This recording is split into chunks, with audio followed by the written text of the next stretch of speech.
This is 20 Minutes of Impact from the United States Energy Association Power Sector Podcast, sponsored by Energy Hub. I'm Herman K. Trabish. I've covered the power sector since 2006, and I currently report for Utility Dive.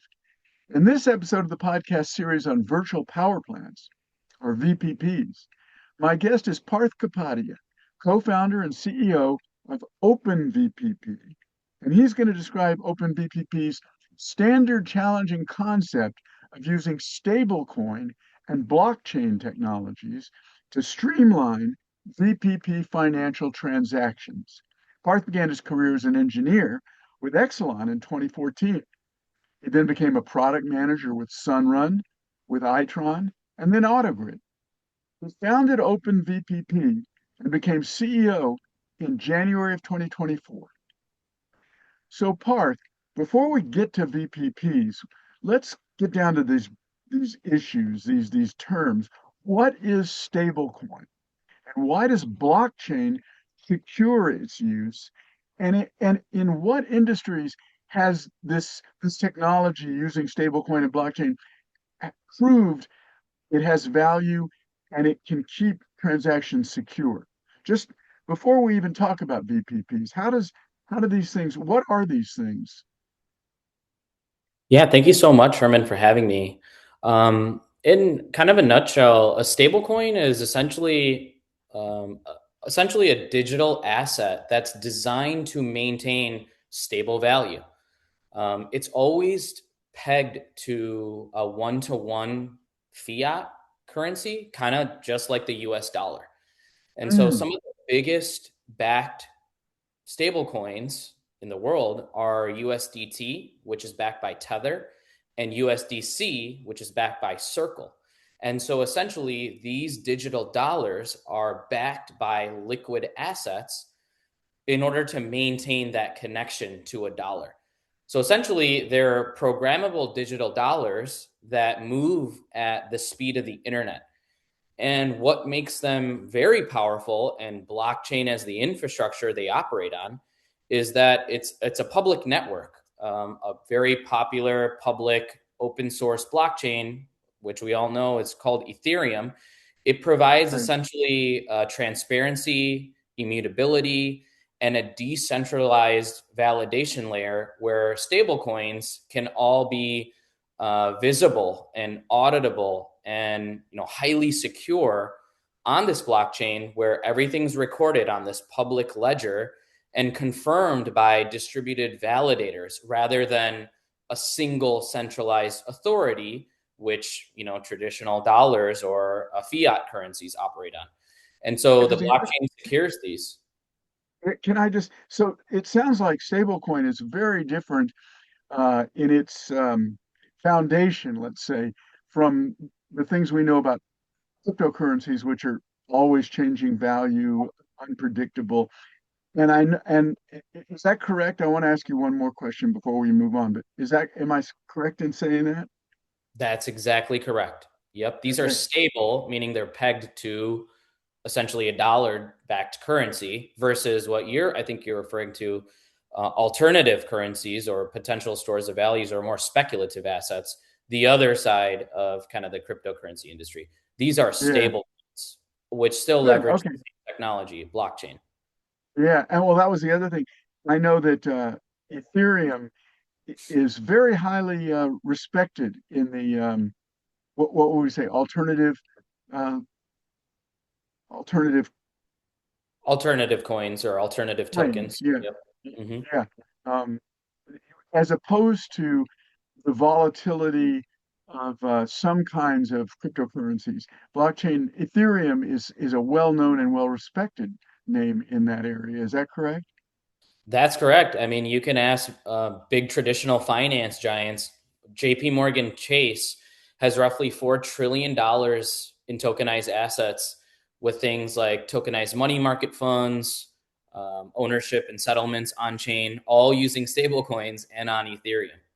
Okay, so now we want to get to what industries, and obviously bankers, they know money, they know how these things work. So I'm outside that area, the financial world. Has stablecoin been used as a means of exchange in other industries, and has it proved its value and its security? Well, it's mainly been used by the traditional finance industry, but we had a great piece of regulatory clarity that came earlier this year. We had what was called the Genius Act that passed. It's the Guiding and Establishing National Innovation for U.S. Stablecoins Act, and it was passed this past July 18th of 2025. And it essentially establishes the federal standards requiring stablecoins to be fully backed by liquid assets and subject to regulatory oversight. So this framework really strengthens institutional confidence and adoption in digital settlement instruments. And obviously, the traditional finance industries, they've kind of been the first to adopt it through applications like tokenized equities, and companies like J.P. Morgan, BlackRock. These are kind of been the early adopters of the stablecoin technology. And so, my background being in the energy industry, seeing some of the gaps as it relates to DERMs, VPPs, customer programs, it almost became kind of a light bulb moment to say, hey, wow, I see this happening in the traditional finance industry. Could we go and offer better programs through this same technology that's been proven in also a very established industry? Okay, so we're at a cutting edge here, and there's no reason to make anything less of that than it really is.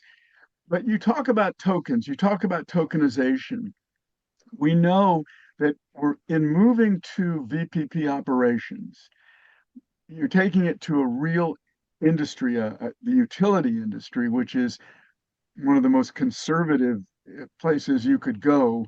And yet, VPPs do come with challenges for settlement and billing processes because you've got customers, you've got aggregators, you've got DERMS, edge DERMS operators, you've got grid DERMS operators, and you've got the utility. And all those people may or may not have a role in the settlement and billing processes. How much did your battery send to the grid? How much did the utility receive of what you think your batteries into the grid? It can be a very complex thing. And your thought is that tokenization can solve some of these issues. Um, Explain how tokenization works to solve those things, and explain how you can address there is doubt and skepticism about this area of currency. So explain how you're going to address those doubts and skepticism. But first, like I say, explain how this is going to work. Yeah. So, I mean, I'm very familiar with kind of the energy supply chain, right? We know electron is generated, then sent through transmission and distribution, and then down to the end customer and or business. Similar to the traditional financing industry, they have originating banks, they have corresponding banks, they have clearing houses, they have custodians, and they have a pretty long-winded supply chain as well that tokenization is essentially disrupting a legacy industry that processes billions of dollars of transactions. And so this process of tokenization is essentially a concept and a technology that turns a real world asset, think of it as a DER, a battery, an electric vehicle, a smart thermostat, or a smart building automation system. And it turns it into essentially a programmable digital twin equivalent that then sits on a blockchain. And so when it becomes blockchain enabled or tokenized, you're essentially assigning a wallet to it, and you're turning it into a validated device on chain that can receive funds or some sort of value for a predefined proof or an evidence point that it did what it was supposed to do. In energy, we call that M&V. And so these public blockchains that are processing billions of dollars on Ethereum, they have tokenization standards like ERC20, which defines how balances, transfers, and approvals function. ERC 777, which allow additional programmability, and ERC 4626, which supports tokenized vault structures. And so essentially, the Ethereum blockchain, and then there's other blockchains which are getting popular in traditional finance as well, like Solana and Binance.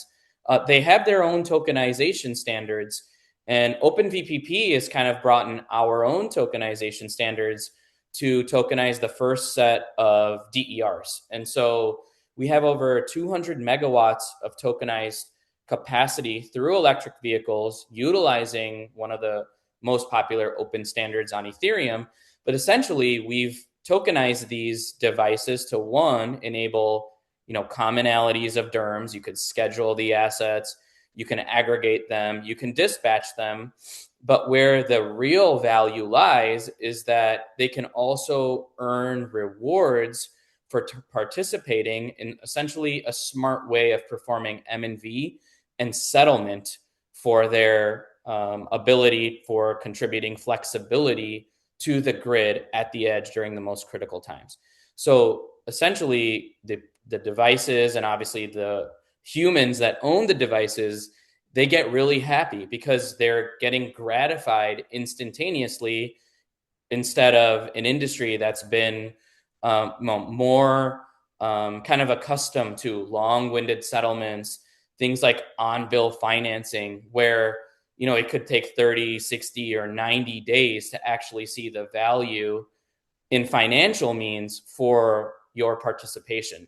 And so, we're kind of bridging where we see DERs and their flexibility they provide the grid, but also then rewarding them for continuously staying in the program, which ultimately will be longer retention for customer programs and ultimately less outages for the electric grid. So is this a system that works for simple managed charging where the electric vehicle simply moves its charging to a lower cost time period? Or is it beyond that, what's called V2G, where the electric vehicle is actually sharing some of the electrons in its battery with the grid when the grid needs more power? Which does it apply to both or one or the other? You got it. So, I come from the world of program management during my time at AutoGrid ahead of our acquisition by Schneider Electric. But we come from the world where, we're in the business of managing downstream APIs to the devices and then giving program operators, whether they're operating programs in retail electric environments or regulated electric environments, to say, hey, this is the tariff in my area. This is, what I want to get out of my demand response program and customer program, and giving the ability through a fleet operator to essentially build their own program and execute it however they want to. They could come up with a separate tariff that could be deployed to these DERs or EVs, or they could plan for their hottest or coldest days within their season and have devices opt in. So we offer kind of that flexibility on how they want to be deployed, but the key innovation there is having that financial means to rewarding them for their participation, however the utility wants to deploy it. Here's a quick note from the sponsor of our series of podcasts about virtual power plants, Energy Hub. What if everyday devices had the potential to strengthen the grid when it's needed most? Energy Hub helps utilities turn that potential into dependable capacity by coordinating thermostats, EVs, batteries, and other devices so they work together as virtual power plants, or VPPs, that respond to grid needs in near real time. Energy Hub's latest white paper lays out a maturity model for VPPs that can be planned and dispatched with the same confidence as conventional plants while being 40 to 60% less expensive to build. That's why more than 160 utilities across North America partner with Energy Hub to manage over 2.5 million devices that provide 3.4 gigawatts of flexible capacity. Read the white paper and discover what VPPs can do for your grid at energyhub.com. I wanted to understand, do you need more financial infrastructure added to the energy markets or the utilities system to use the open VPP solution? In other words, are you an edge DERMS provider that also does financial transactions through this tokenization? Or do you have an edge DERMS and a grid DERMS, and then you're something extra that somehow talks to the energy markets or the utilities? Well, we've seen lots of DERMs and VPP providers, but what I kind of call it the last mile, they kind of always hand it off. They go to the gift card providers, or they go to, kind of the last mile, which has kind of been the biggest drop off point to kind of not create a really good customer experience. And so I think you and me both agree that the energy transitions essentially needs to be a closed loop process, which we think requires a modern financial infrastructure alongside sort of the edge DERMS, grid DERMS processes. And so we see the energy markets moving towards shorter dispatch intervals and increasing dynamic balancing markets, and based on whatever grid or ISO product they're operating in. And so we're just kind of closing the gap. And so OpenVPP offers that programmable real-time payment rails alongside the API connectivity into both the DER API as well as the ISO-based API, or a regulated utility API based on who's the operator and the program deployer, but essentially giving them that digital payment rail and capability of handling high frequency micro settlements to encourage more flexible participation by owners and asset owners. So, we think that each DER resource must have a verified digital identity, a trusted metering component, and secure data reporting in order for this entire ecosystem to kind of operate in a nice, harmonious way. And then we do that through that tokenization layer, which is creating essentially a cryptographic device authentication, standardized asset registration, and secure IoT framework, which then obviously relies on reliable settlement, accurate reporting, verifiable data from each participating asset. So you talked about the satisfaction that a customer gets from seeing what's happening as they're participating in the program rather than waiting until it shows up on their bill in 30 days or 60 days. So I am an EV owner. I'm enrolled in a EV managed charging program. Suppose I'm not, but um, only about 24% of all EV owners right now are enrolled in managed charging programs, and there are very few pilots and demonstrations of V2G where you're actually sending energy to the grid. But suppose I'm enrolled in a managed charging program, would I have the satisfaction of seeing my charging register at a lower rate? Is that I'm trying to get at what you meant when you said you would see right away what was happening. Um, Mm-hmm. I would be able to see that on my computer, just like I could see that my vehicle is being charged. Well, there's all kinds of trigger points that we offer our program issuer. So first off, it's just connecting your EV, right? Simple connect.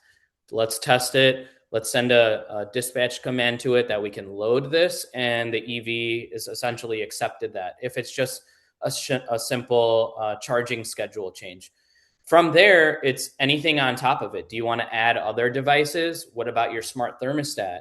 Have you thought about any of the other devices that the utilities are offering through the marketplace?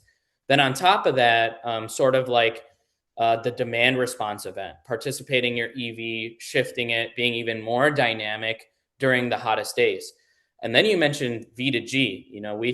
We know where the world is going. We see a lot of V2G programs already being piloted in places like PG&E and being operated in perhaps in open markets such as ERCOT. And so those, could be, simple, hey, this is the kilowatt hour dispatch for export in this area at this point in time. Could you provide capacity?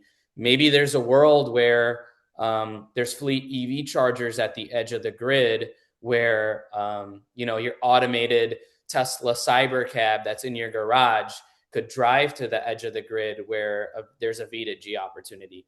But bringing these micro sort of incentives to gamify the end user, we're taking this from the social media industry. There's a concept in psychology where, if you've heard of mobile apps such as Instagram and Snapchat and Facebook, these essentially they offer their end users this almost this punch of what's called mesolimbic dopamine. And so this kind of gives the instant gratification from when you use social media in the brain's reward pathway as it relates to the way people get when they get a like or some sort of a gratification. The same thing psychologists will tell you comes from things like gambling, sugar consumption, video games, almost this social validation. And so we think that same concept needs to finally be applied to customer programs in order to engage. And, we have all these utility mandates to double, quadruple their capacity for data centers, EV fleets, and Bitcoin mining. And we think flexible capacity and real-time settlements are going to be the pathway to get there. Okay, it makes sense. I mean, there is a big push to get people to engage. But where does this tokenization system sit in the infrastructure, and how much does the customer have to be aware of it in order for it to operate? Is it going to be something, are you going to be another monitor on the system that you operate independently? So you've got the edge DERMS guy operating, you've got the utility operating the grid DERMS, and now you've got somebody operating the billing and settlement processes through tokenization. Is that the way you're describing it? I mean, you hit it on the nail, right? All these different providers for different segments within the utility solution suite. But ultimately, it comes down to the end customer and their experience. So OpenVPP, we've essentially white labeled our entire solution for customer programs. So a utility would be able to offer, through the most seamless means. And, in today's era, could change in the next, however many years. But we think mobile apps are essentially the easiest way to onboard a customer. A customer would simply download the app. They'd be able to enter in, whatever they want to log in with the app, their email or password or something like a Face ID to authenticate them. And then it simply, does a connection of, what utility account are you? Give us your account data because we need to connect to their main smart meter. And then it just starts sensing, once it's on the network, the system is smart enough to even know which DERs are on the same Wi-Fi, or the customer could then start adding their devices manually. In the case of an EV owner, they ask, what EV do you have?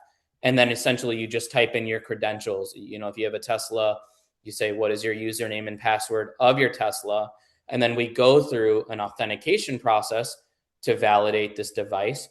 And at the same time, we take these devices and we tokenize it. All the blockchain element has been abstracted from the customer as much as possible. It's essentially a back-end mechanism where we assign a wallet to this device, and this device gets registered on chain.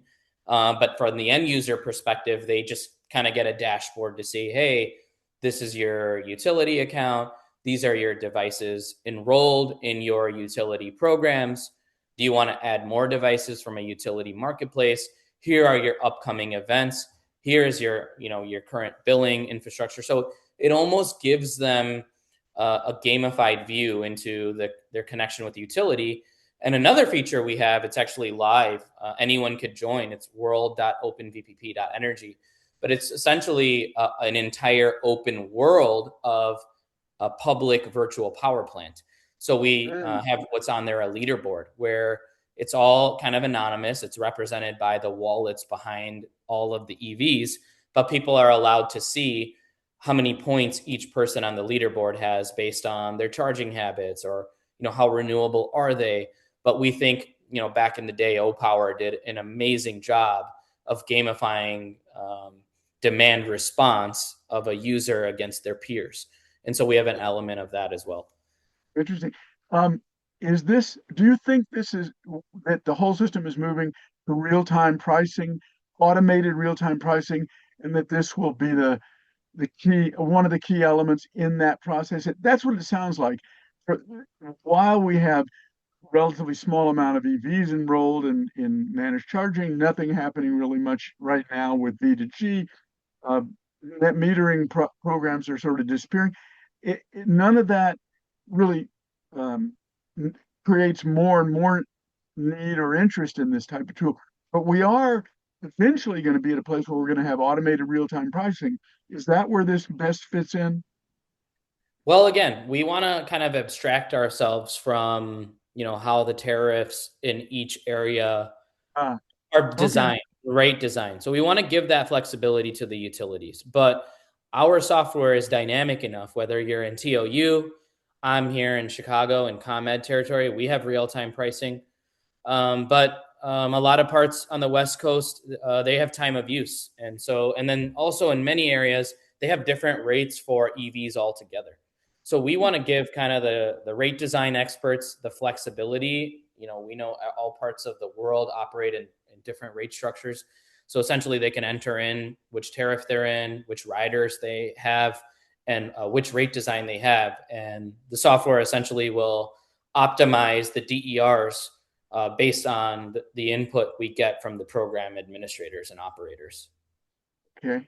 All right. Well, I think that's a good place to leave it. We've kind of covered the basics, and this is going to be an interesting approach to settlement and billing processes to watch as the power system becomes more and more central to everybody's day-to-day lives. I got to thank you. My guest has been OpenVPP co-founder and CEO Parth Kapadia. He's described his concept for streamlining VPP financial transactions by using stablecoin and blockchain technologies for tokenization. I also want to thank our sponsor, Energy Hub. And as always, I want to thank my producer, Melissa Brown, and of course, our listeners for taking the time to check out the USEA Power Sector Podcast. Don't forget to subscribe, like, and share with everybody you know our quest for energy transition solutions.